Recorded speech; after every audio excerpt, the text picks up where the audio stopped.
Okay, season one is over.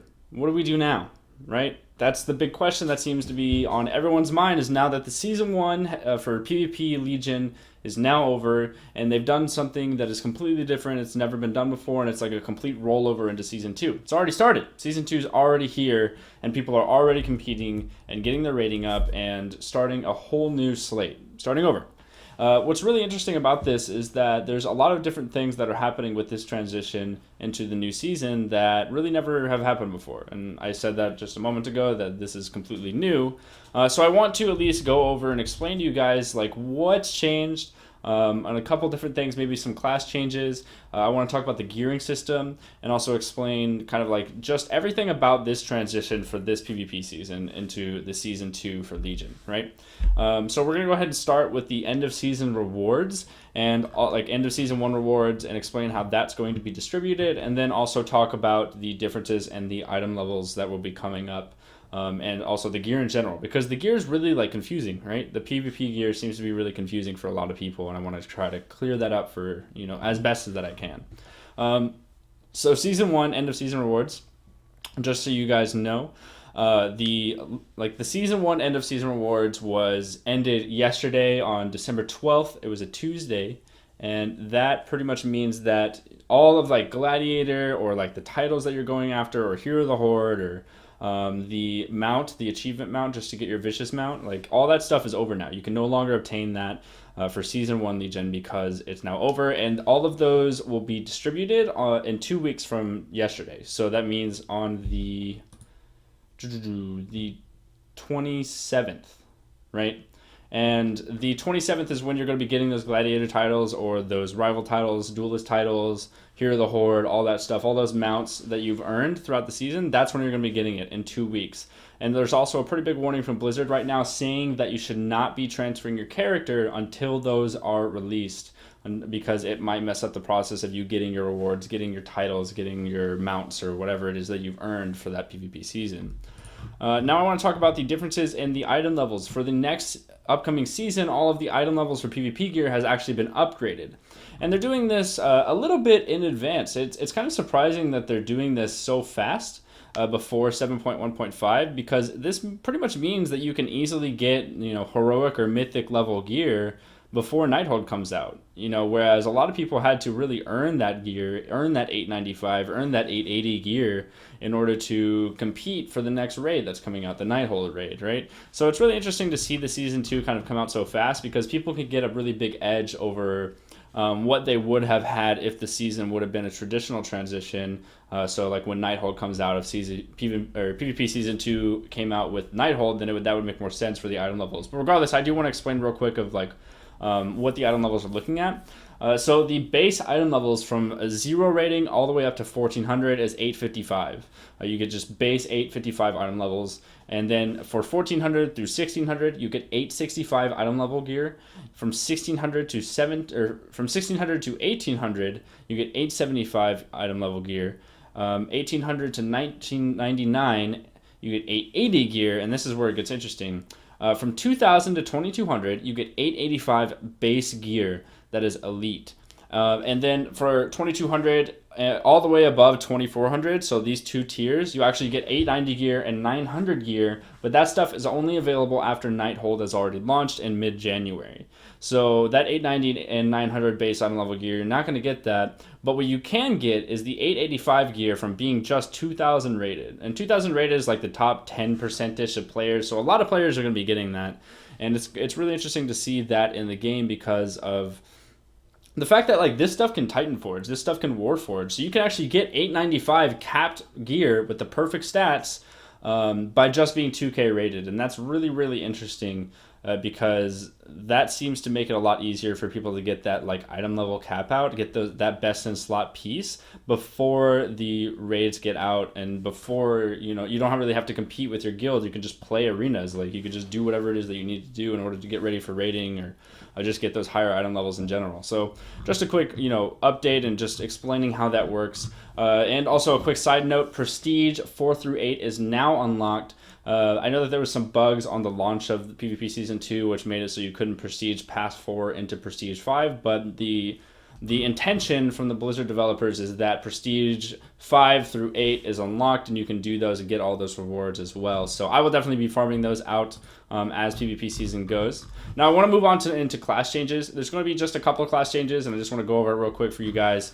Nothing really crazy, but I do just want to let you know, because there has been some tuning changes, and there wasn't really meant to be many tuning changes. It wasn't really I guess I get told that this was coming, if I could explain that better. But I think that these changes were probably needed based on the tons of arena games that I played and seen just how the meta has really evolved, right? So rogues got a small buff. Assassination and outlaw rogues got 5% increased damage, or 5% increased agility, I guess is the better term. So just a little bit of a buff for rogues, which is really helpful for them, because they were really, really severely underplayed during the end of the season last season because of how many nerfs they got. Warlock was actually nerfed by 5%. Their Affliction Warlock was intellect nerfed by 5%. So that means you're going to be seeing a little bit less Affliction Warlocks, because of their damage was just overall nerfed, and that means they're not going to be able to put out as much, because actually all the classes that were nerfed were played so much in the end of the season. That's kind of why it's interesting to see all these get nerfed, and then the classes who weren't played got a little bit of buffs. So moving on, the Death Knight, the Frost Death Knight stamina was reduced by 10%, which is a pretty big deal, because Death Knights have pretty much known to be pretty easy to kill, especially in the last 2 expansions. So now that their stamina was reduced by 10%, their health overall was reduced by 10%, and I think that that's going to be very, very valuable for a lot of comps out there to actually be able to kill Death Knights. Because they were susceptible to death before, and I think that even more so now. So that's pretty beneficial. Here's the huge one that I really want to talk about. The Monk was nerfed, huge nerfs. So the Windwalker Monk, Strike of the Windlord, now deals 60% damage in PvP, and also the Fist of Fury only deals 85% damage in PvP. This is a really big deal, because in the last season, especially towards the end, Windwalker Monks were crazy.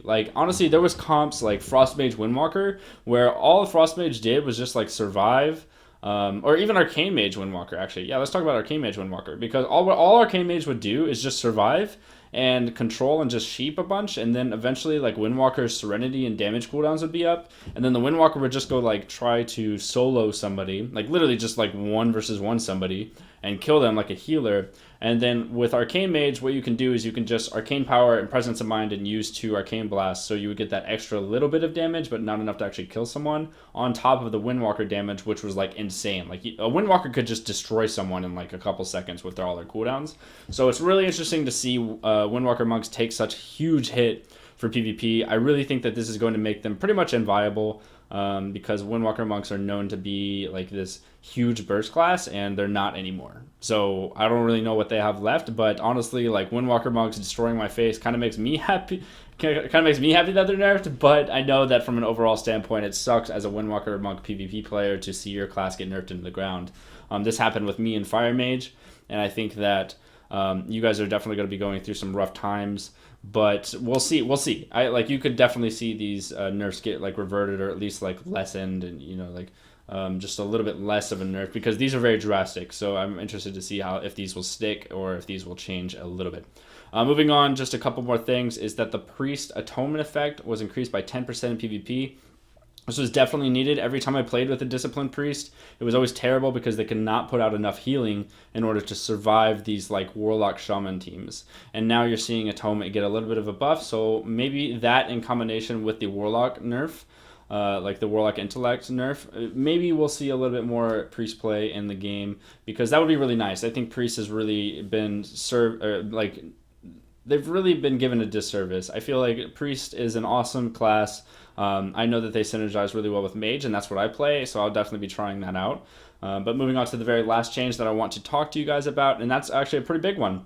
The Druid, the Restoration Druid, was nerfed. Well, in the middle of the season last season, Restoration Druid was given a Fortified Bark buff, so that their Iron Bark could reduce damage by, I think, 60% whenever the buff is on them, and that was actually nerfed by 15%. So instead of a 60% damage reduction whenever Iron Bark is active, you only have a 45%. I think those numbers are correct.